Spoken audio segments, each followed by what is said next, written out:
Dear student, I am Dr. Ashok Kevle, Assistant Professor in Zoology, and in today's lecture we are going to study the brain of Squalidon. Okay, see, brain of Squalidon is well developed because of the sense organ.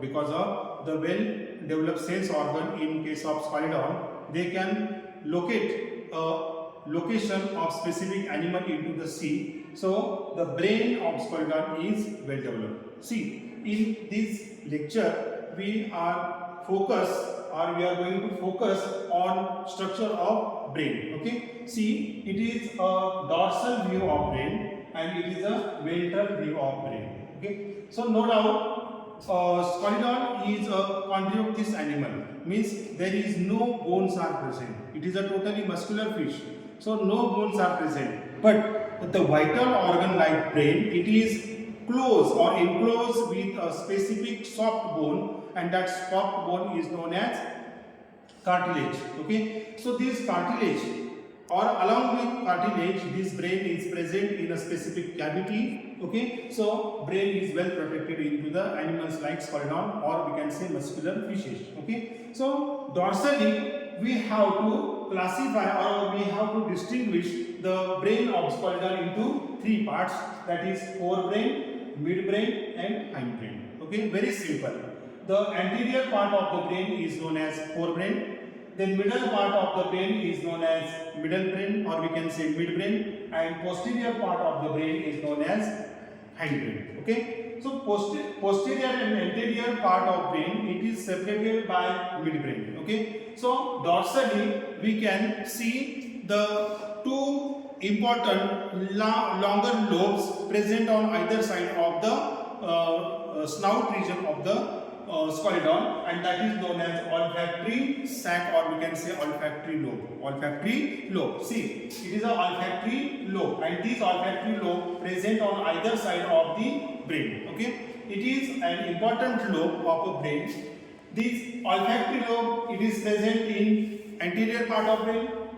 Then second, this olfactory lobe is connected with the second part, that is cerebrum. Okay, cerebrum is the largest part of the anterior brain, and this cerebrum is connected with these two olfactory lobe with olfactory peduncle. Through the olfactory peduncle, these olfactory lobes connected with cerebellum. Okay, this cerebrum as well as olfactory lobe, these are the important part of forebrain. Okay, forebrain means anterior part of brain. Second, there is a midbrain, and midbrain, it is an important part of the brain, and that is called as cerebellum. So cerebellum and optic lobe, these are the part of midbrain. Okay, so cerebrum, it is connected with forebrain, and cerebrum again finally connected with the important organ that is called as corpora rostiformia. Corpora rostiformia and cerebrum, these are the two important part of the posterior brain. So medulla oblongata, it is the posterior part of the brain, and finally medulla oblongata, it is connected with spinal cord. Okay, so these are the three important part of brain, that is forebrain, midbrain and hindbrain. Dorsally we can distinguish into different views, and then we turn to ventral view of Squalidon. Ventral view of Squalidon also showing the olfactory lobe like this, and then second, that is cerebrum, and this cerebrum is connected with optic chiasmata.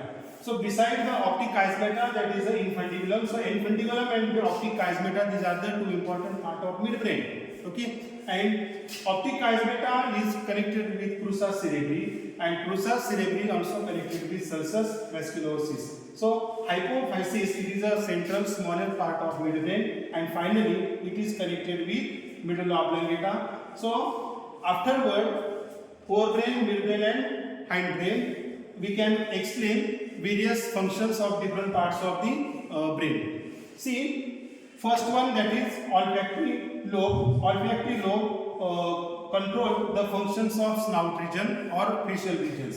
And second, midbrain, it is a important organ of nervous system, and nervous system controlled through this cerebrum and cerebellum.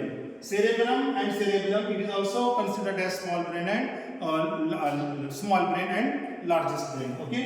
Then finally, the medulla oblongata, it is a largest part of the brain, and it is connected with spinal cord, and it controls the involuntary actions like peristalsis, involuntary actions like heartbeat, okay, and respiration. So important functions of medulla oblongata. Okay, so at the time of practical examination, you have to draw the diagram of dorsal and ventral view of brain of Spalidon, and well sketch, or you have to after sketching the diagram, you have to label each and every part of the brain of Spalidon, and later you have to explain the function of each part of the brain. Okay, so first we have to explain the function of olfactory lobe, means it is where it is connected and how it work, or what is its function. Second, cerebrum, then pineal struct, optic lobe, cerebellum, corpora restiformia, medulla oblongata, and spinal cord. So these are the different parts of the brain you have to draw or label in the answer paper. At the time of practical examination, you can clearly demonstrate each and every part in the digestion of animal. Okay.